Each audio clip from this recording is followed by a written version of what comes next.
This is Daily Blast Live. We're talking about what you're talking about. Real, honest, entertaining, live. DBL starts right now. Welcome to Daily Blast Live. It's Wednesday, September 25th. I'm here with Erica and Brandon. I'm Jeff. Stephanie has the night off. Let's get started, guys. Could Matt Lauer be in more trouble than we originally thought? The new group of accusers are coming forward and telling their story to author Ronan Farrow. His new book, Catch and Kill, comes out in October. He also interviewed the first accusers whose claims led to Matt getting fired from the Today Show. So Ronan's at it again. This guy's good.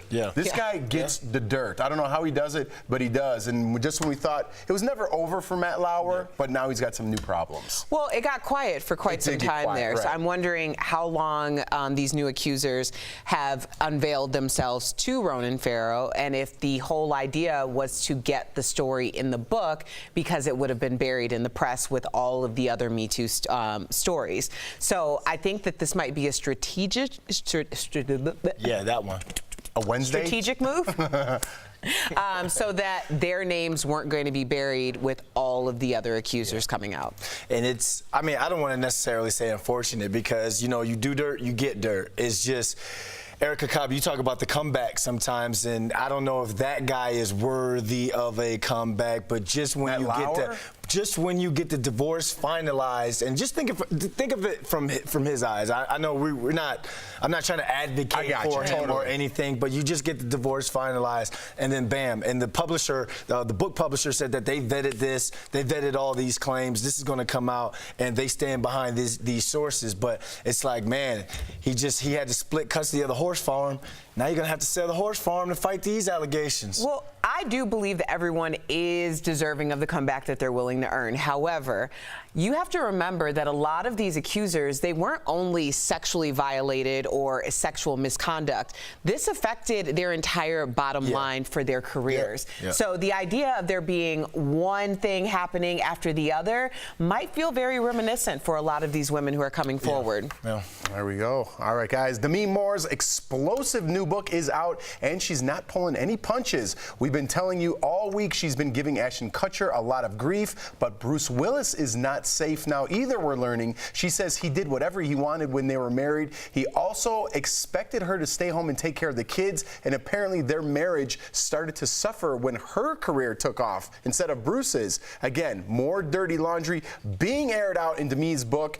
You know, this leaves a bad taste in my mouth. We're just learning now Ashton Kutcher didn't know about what she was going to say in the book. And when we first broke this story, I was like, I thought about Ashton Kutcher. I'm like, I hope he's on board, because now I know that that he had threesomes with her. I know that they had that miscarriage together. That's something that was personal to Ashton Kutcher, and he didn't say her name in a tweet that he just said, but we all know who that tweet was about. I do respect him for taking that high road. Yeah, I kind of think I understand, because I can't tell this woman what to do, because she has lived a life that a lot of us, I don't think that we would make it through, because what she has gone through and some of the revelations that she said in this book. But this is just classless. Like, I hate this when it comes to Hollywood. Like, and I understand that this is what she probably has to do for the publishers to take this book on and put it out, because let's be honest, T sells. People are going to retweet this, people are going to talk about this, and there could be some motivational messages all throughout the book, but no one's going to talk about that. I just don't like the fact, like you said, that people's names, people's livelihoods and families are getting dragged under the bus. Yeah, I think, well, you know, here's the thing. Demi Moore was the it girl for quite some time. She had her time in the sun, and people are saying, oh, well, now she's, you know, trying to get her time in the sun. She had it. And there were a lot of people who enjoyed that sunshine and got tan off of her time. So I think that there are probably a lot of feelings, but also we're talking about it. People were going to talk about it anyway. People talked about it when it happened. People are going to talk about it when she's dead and buried. So I think this is her way of saying, this is my story. It's her story and the way that she wants to have the way to tell it. I understand that there are other people involved, but you should have thought about that. Everyone wants to be involved when it's good. Nobody wants to be involved when it's bad. True. It's not like those historical moments in time are going to change. It's just a matter of her actually having ownership over it. And this is the first time in her professional or personal career that she's allowed to tell the story as opposed to TMZ or some paparazzi telling the story for her. But it's a marriage, Erica. It is a marriage. You've been through a marriage. You want somebody going and telling people all about what y'all used to do in the bedroom and yippee-ki-yay and all that stuff? Here's the thing about it, though. When I was married and when I'm married now, I am very open about what my life is, and I need a partner who's going to be very open about what our life is, if that's what we choose to do. In all of my situations, we decided that we were going to be open. You can't change the narrative because it's not the same situation anymore. When all the checks were coming in, when everything's good, everybody wants to be a part of it. When it falls apart, well, guess what? Your livelihood is still the same. So you might want to check that when you decide if you're going to be there for this.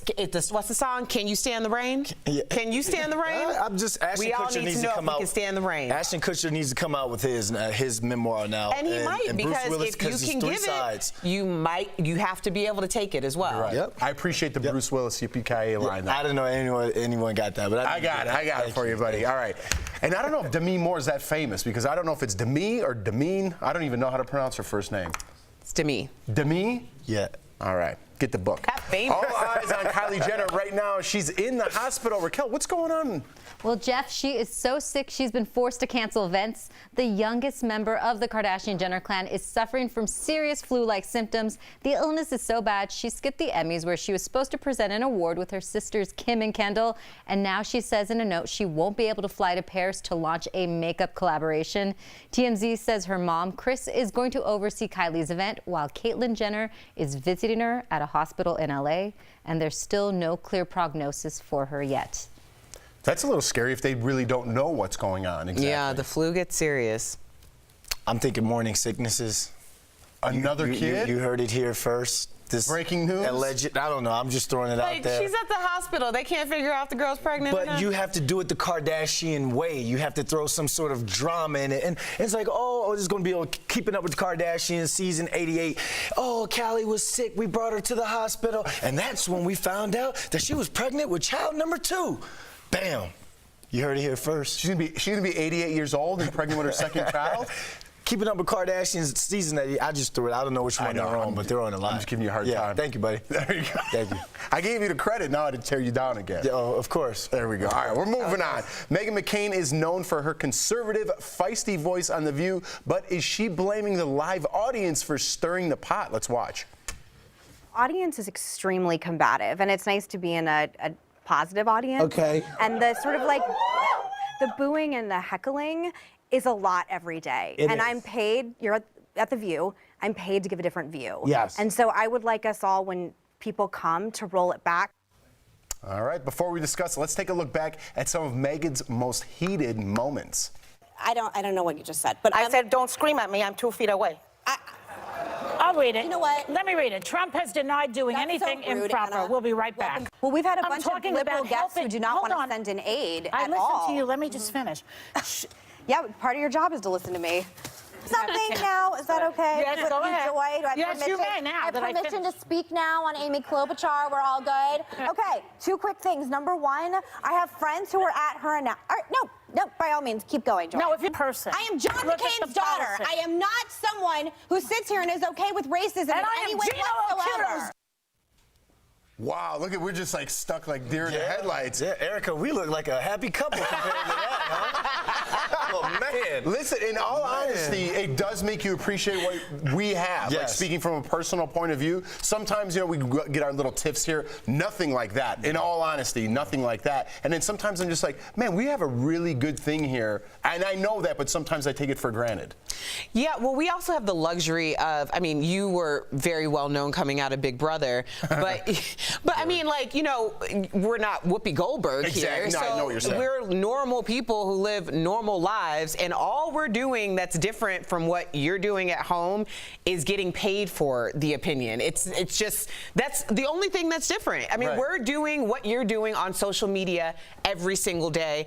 It's like my dad, Roosevelt, would say, well, if you're gonna do it, you might as well figure out a way to make a living out of it. So I kept talking until somebody paid me, and that's all it is. Like, we go home to our very normal lives with normal things. You're right. Do you think it would change, though, Brandon, the dynamic that we have here if we had a live audience like Meghan saying it does with her? Yeah, because remember when it was a couple months in terms of me being here, you kind of got upset one time during a heated debate when people kind of took the sides of the liberal side, and you were kind of saying like, hey, you know, why are you guys clapping? And then we kind of ended that. But I don't feel bad for her, because just thinking football, people are booing you, people are yelling at you, and you got to go out and you have to perform. This is what Erica and Mr. Roosevelt said. You might as well get paid for it, so you better go out there and get paid for what you're supposed to do, and don't listen to the crowd. They're there to keep the checks coming into your pockets. Yeah. So I don't, you know, that boo-hoo stuff. I think it would change the dynamic, though, because like you said, if you're like getting in a heated argument and someone over there was clapping at that time, I don't know if it was liberal or conservative. I think it was a stupid point of view versus a smart one, stupid one. And then you kind of get heated, you know what I mean? So depending on your mood, it's something you got to deal with, though, on a daily basis. You're right, you got to control your emotions. All right, DBL is live, and coming up, our own Brandon London goes one-on-one with the star of Wu-Tang and American Saga, and the resemblance to ODB is uncanny. But first, there's a big battle going on right now over Blue Ivy's name. Beyonce wants to trademark it, but that could hurt a small business. We're going to explain and share your comments next.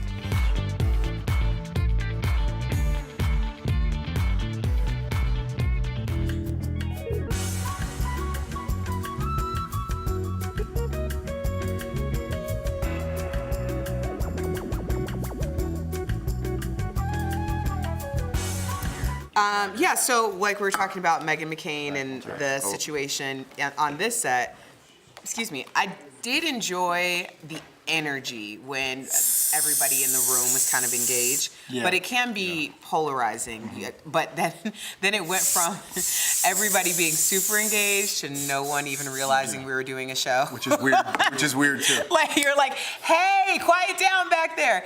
But I don't know. I mean, Meghan McCain must really have a passion for this, which is what I always say to myself when I'm like, why am I doing this? This is crazy, because you're kind of setting yourself up for, you know, the other side. Like, if you're going to give it, you have to be able to take it. But is that how you want to live your life? And apparently it's how you want to live your life. You just want to find something that you're passionate about doing and hope somebody pays you for it. But what is what throws me off is there's another Republican voice on that panel. Right. So it's not like it's just her going up against everyone. She's just one of those people, and I watched The View a couple times here and there.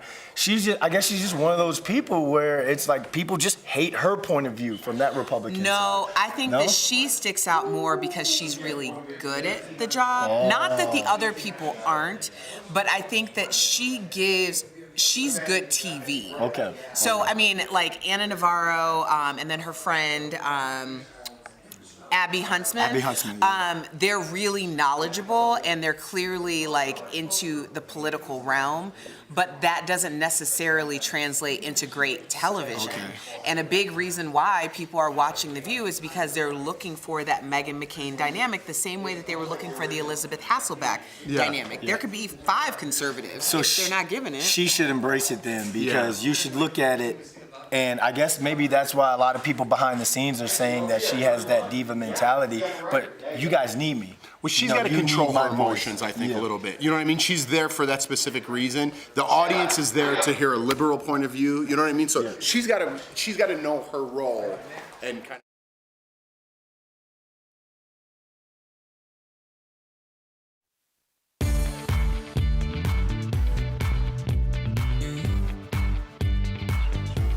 Welcome Welcome back to DBL. Two of the biggest names in the entertainment industry are fighting a battle against a Boston event planner. Beyonce and Jay-Z want to trademark Blue Ivy's name, but a small business owner says they shouldn't be allowed to trademark it because her company is also named Blue Ivy. So who should win this legal battle? I like this one. Let's jump right in, Brandon. Noel says, as much as I usually like Beyonce, this is bogus. It's just an example of fame and fortune going to someone's head and thinking they're above the working class. Ooh. Noel, yeah, I agree. This company had Blue Ivy trademarked 3 years before Blue Ivy Carter was even born. So I understand that people are saying that that the business could benefit because having Blue Ivy Carter having the same name, but at the same time, documents are documents, you know? Well, Danny says Beyonce is just protecting her daughter from having her likeness stolen. The event planner is petty and located in Boston, but Blue Ivy Carter is worldwide. Danny, that was my understanding of the situation. I know when Blue Ivy was first born, I believe they were trying to trademark Blue Ivy. Now they're trying to trademark Blue Ivy Carter. So this person in Boston is trying to protect their business, but really what I think they're doing is capitalizing on the 15 minutes that it's going to take for this trademark issue to go away or continue. Yeah, that's what I'm saying. Vonda says, money talks. Pay that woman, get her to sell that name and be done with it. Vonda, why are you being so reasonable? That's exactly what I said. Here's $1 million. Do you still want to be in your catering business? Oh, you'd rather have $1 million? Nice doing business with you. Boom. Deal's done. You can be bought for $1 million? Hell yeah. What a small cake. You think I want to make 10 billion cupcakes? Hell no. All right. Robert from Facebook says Bey is going to have to give it up. The trademark was bought before Blue Ivy or Blue was born. Yeah, the trademark was there, and like Erica said, this company you should try and milk this thing for as much as you can get. But have some sort of dignity. Don't just sell out for $1 million. Sell out for about $5 million. I mean, from a $500 million franchise, that might be worth it. Yeah. Shelly says, sorry, but what has this child done to be an icon and deserve any consideration for her name to be considered intellectual property? Shelly, the reality of the matter is that intellectual property or the naming rights could be about anything. And if you hear the name Blue Ivy, I doubt that you're going to be like, that's that party planning catering business in Boston. I am now. Yeah. Maybe that's why they don't want to sell. Coming up on DBL, our own Brandon London sits down with the star of Wu-Tang, an American Saga, what it was like playing a rap icon. That's coming up next.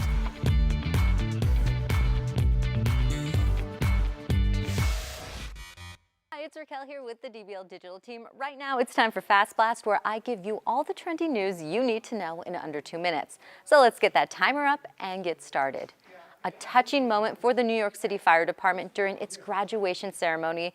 13 of its graduates are the children of firefighters who were killed on 9/11 or died later from complications while serving as first responders. They are proud to continue their family's legacy of service. And Disney's now the happiest place on earth for vegans. 400 plant-based food items are being added to its theme parks, and you can start snacking on the new menu items next week. I'm pretty happy about this. And it's not just for vegans and vegetarians like me. Nielsen reports 39% of Americans are trying to eat more of a plant-based diet. Now, I'd like to ask the internet to come together to help Lenny Kravitz, my favorite actor / rock star / coolest person ever, needs help finding a sentimental pair of sunglasses.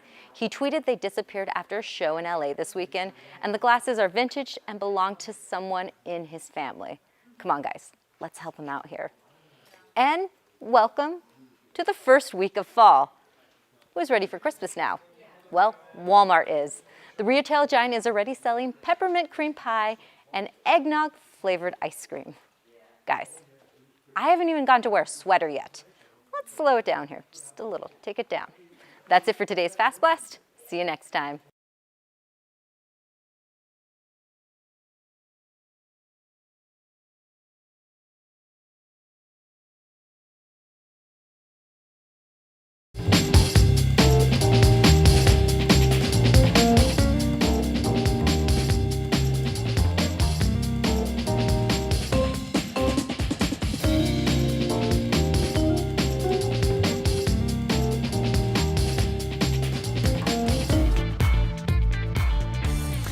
Welcome back to DBL. TJ Adams is a rising star, giving some shine to the Grammy-nominated rap supergroup, the Wu-Tang Clan, by taking on the role of late hip-hop legend ODB in today's Chatting with the Stars.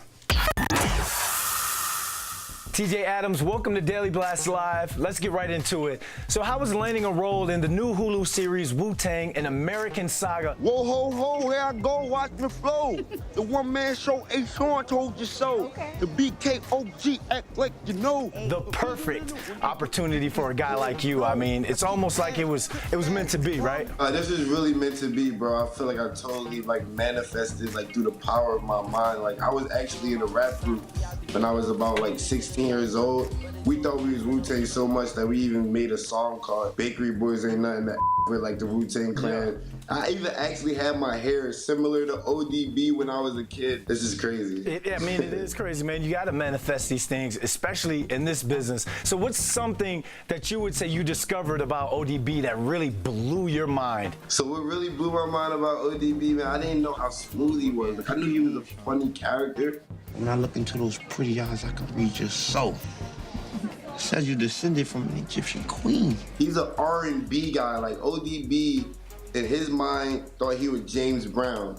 We just think he's ODB, you know what I'm saying? Yeah. He was a very smooth dude. He loved to sing.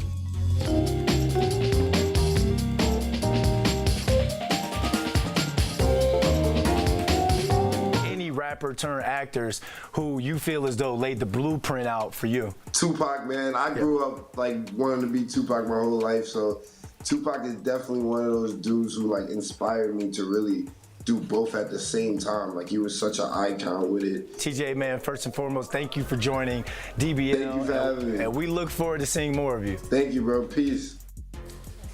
All right, it's Wu-Tang Wednesday, so let me hear everybody say Wu-Tang! Wu-Tang! That's right. We'll be back.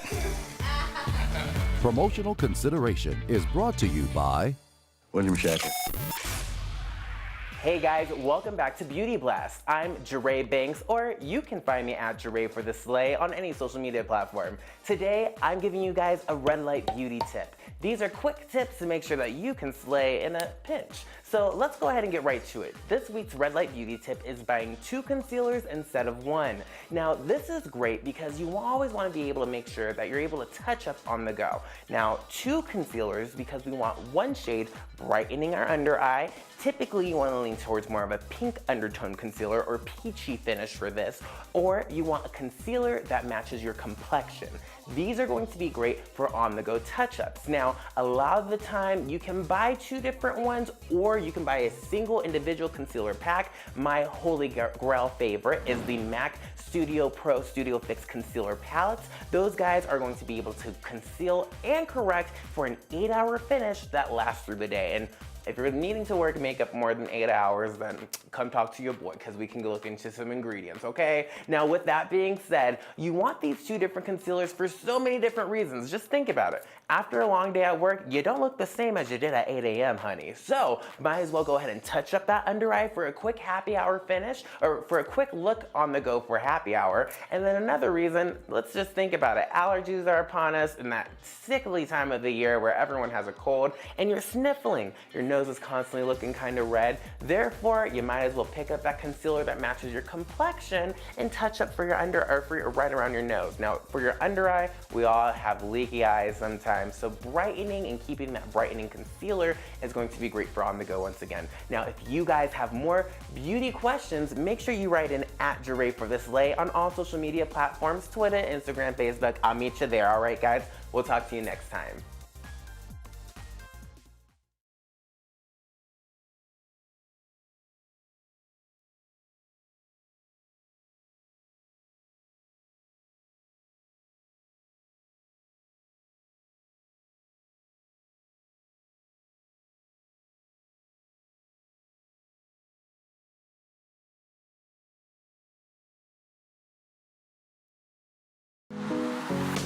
Hey DBL Nation, my name is Jeff Schroeder and I'm the host that's going to bring honesty to the panel. I think something most people might not know about me is that I actually met my wife on a reality show and we've been together for 10 years and have 2 children now. What makes me different from the other hosts is I'll always try to see the other side. No matter what side I'm on, I want the audience to know that there is another side to the conversation and that I'm listening. The co-host that irritates me easily, Tori Shulman.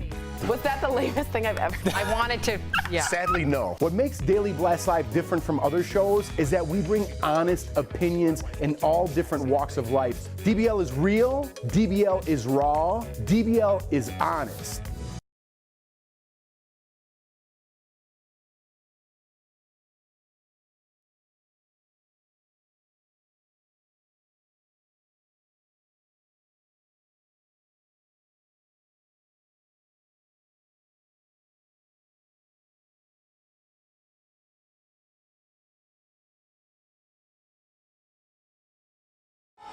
What I love about our show is the diversity on our panels. You don't see it on any other television show. I mean, it really does look like a college brochure. The diversity on this panel runs deeper than aesthetics, and I think that's very unique. I've worked in several newsrooms, whether it was entertainment or hard journalism, and this is amazing to see this different range of personalities, backgrounds, life experiences. I've learned so much from our panel, from a women's point of view, from a liberal point of view, conservative point of view. I've been learning so much, and that's why I love coming to work every day. It makes you get out of your own bubble. One of our hosts will know something that you don't and will not make you feel stupid for it. And that's precious. When you're sitting there and you hear someone else's story and then you're faced with the truth that maybe your initial idea or interpretation was wrong, that's a pretty hardcore self-reflection, and it's made me a completely more tolerant and better person, and I'm so grateful for that. And I think that's our show in a nutshell. Yeah. You know, I learned so much from you guys, you know, just about how we all grew up differently, the things, how you guys face adversity differently than me. It makes me learn every day, and I appreciate that. Yeah, I always say that we're like siblings because we all really love each other, but sometimes we don't like each other very much. Who? What are you talking about? What are you talking about? Well, no, it's true. Like, anytime, even in a marriage, I mean, think about it. You pick someone for the rest of your life to see all the time and live with. We see each other more than we see our spouses, and that's just a weird thing because you're like, well, okay, listen, I love you, but probably from like 3:15 to 6:30, I'm not gonna like you very much. Just today. Tomorrow, something different. I love it, though. All right, guys, we want to get this last story in. The old gang from Jurassic Park is getting back together. The original cast members, Jeff Goldblum, Laura Dern, and Sam Neill, are reuniting Jurassic World 3. The movie comes out in 2021. And you know what? We have a very... Who's that guy over there? Are you on Jurassic Park: The New World over there? Is that Michael Better over there? Are you on a dig or are you in the new movie, Michael Better? He looks like he studies Triceratops. You scared the crap out of me. I was like, who is coming in? Did you think we had a real actor in here? Doesn't he look like he's on a dig? I mean, he's on a, yeah. Did you find anything good, Michael Better? Archaeological, what is it? Paleontology? Yes, paleontological. You don't talk about it. You're a good digger. That worked, yeah. You're a good digger. That's Michael Better, everybody. We'll be back tomorrow, same time, same place. Have a good hump day, everybody. I almost forgot what day it was.